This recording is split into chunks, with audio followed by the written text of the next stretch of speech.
Okay, did a real quick vid from before, and now we're going to do a little bit better, more descriptive synopsis of what I got going on here this time. This is my project that I've been working on for the last couple of years. This is a Ford 250 six-cylinder with an Australian cross-flow head on it. I made that intake manifold. I made the valve cover. I made the exhaust manifold, which is now miserably flaking as far as the paint goes.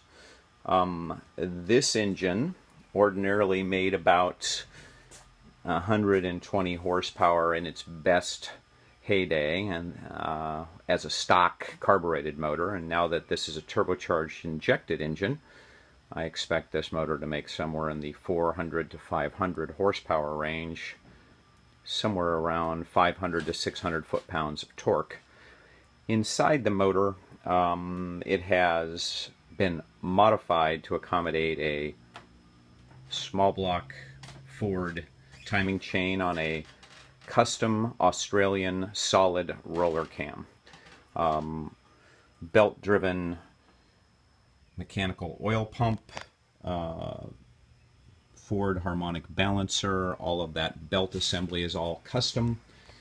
The dash is still apart at this time, but the gauges are all Summit digital gauges, with the exception of the boost and the Innovate wideband gauge, which obviously they're not Summit stuff. The interior's got a long way to go. The rest of the car, as far as what's been done, it will sport its intercooler is a water-to-air intercooler, and these two radiators back here will function as the heat exchangers and get their water from a water reservoir tank that is right there. I'm using a Bosch style pump on a big block Chevrolet aluminum connecting rod for a bracket. That said, the motor's had a chance to cool off. It's probably about 130 degrees right now, so I want to see how well it's going to cold start for me.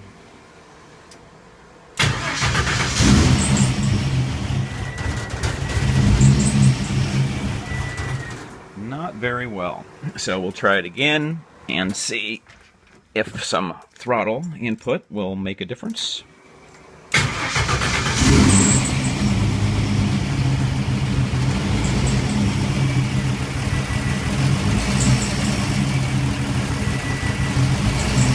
Alright, clearly has a cold start idle issue.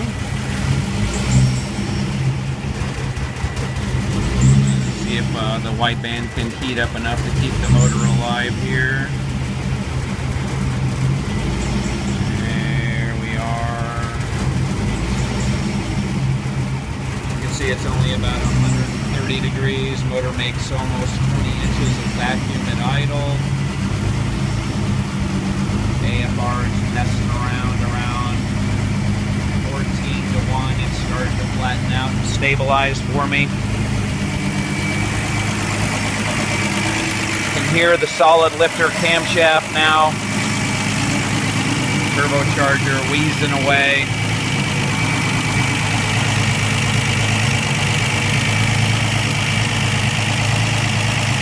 Got something wrong with one of the belts slips, or it's a pulley. I have to look into that. But all in all, engine runs pretty decently for having about 5 minutes of runtime on it.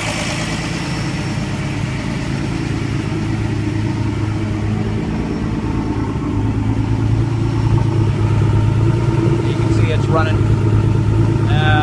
just a little bit of condensation is what we're seeing right now. You can see it disappears when it hits the air, so that's about it. Thanks.